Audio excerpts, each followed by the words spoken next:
Hello everyone, welcome to this week's weekly recap from February 10th to February 14th. Let's go!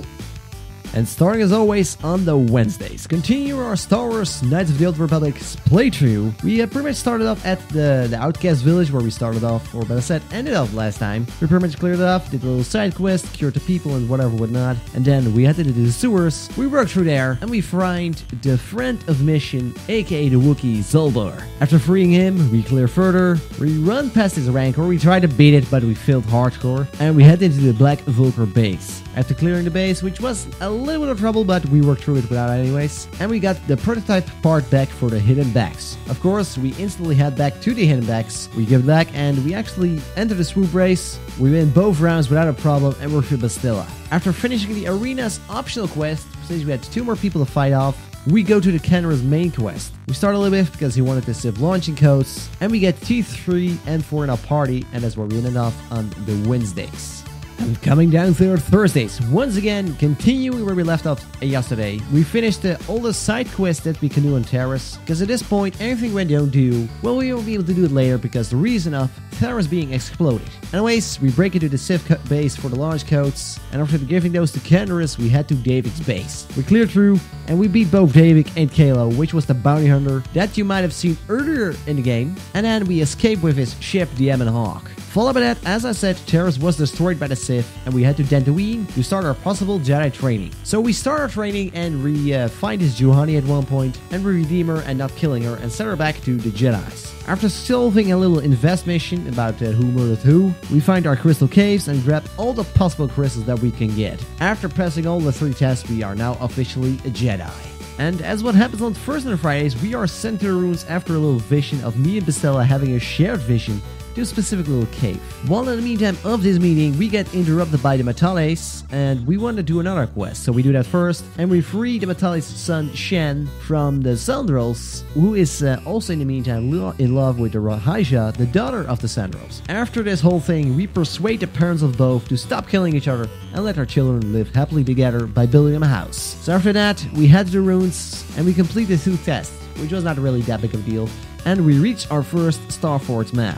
Reporting this to the Jedis, we were sent off to find more maps to multiple locations. Starting off with Tatooine. We do some swoop racing in the city to start off with. We purchase HK-47, which is an assassin droid, to help with our later Sand People quest, and we head into the desert. We find this woman who's like all laughing blah blah, and we find her man with his robots she messed up. If he did one thing wrong, they would kill him. After that, we had to get some Sand People suits to get to the Sand People base, which we of course go to after that, and we had to persuade them to stop the attacks. Before they are willing to stop even that, we have to get the Sand People some moisture vaporators, which we give them back, and also we find Mission's brother, an optional side quest, which I have not mentioned yet, and yeah, that's just some little small stuff. After that, we get sent off to a little place where the Starforce might be, and we kill a dragon. We get a Dragon's Pearl, and we find the Starforce map. And apparently, Kalo wasn't dead because he came after us. Of course, this time we kill him and make sure he's dead. We also return the Pearl to the Sand People, which is also something we have to do to prove ourselves worth to hear the stories of the storyteller of the Sand People. Coming down to the Retro Saturdays, where we begin our Cloud Runner Fortress in Starfox Adventures. After doing a few little things, we get ambushed and we lose our staff. Our first thing is to do escape the cell and make a bomb opening with the barrel bomb.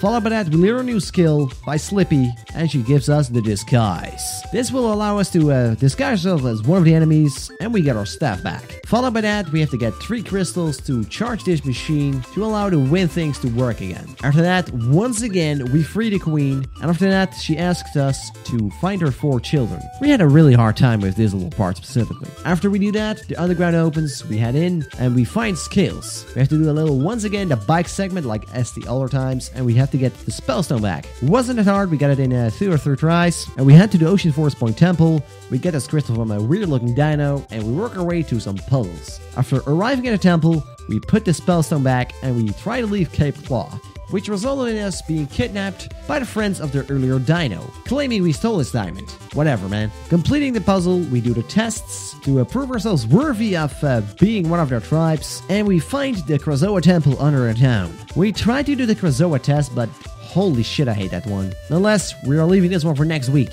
To come down to our modded Sunday Skyrim, we officially started our first playthrough with our main mods being installed. Just for example, to call a few is Requiem, Hunterborn, Frostfall, and many more beautiful mods.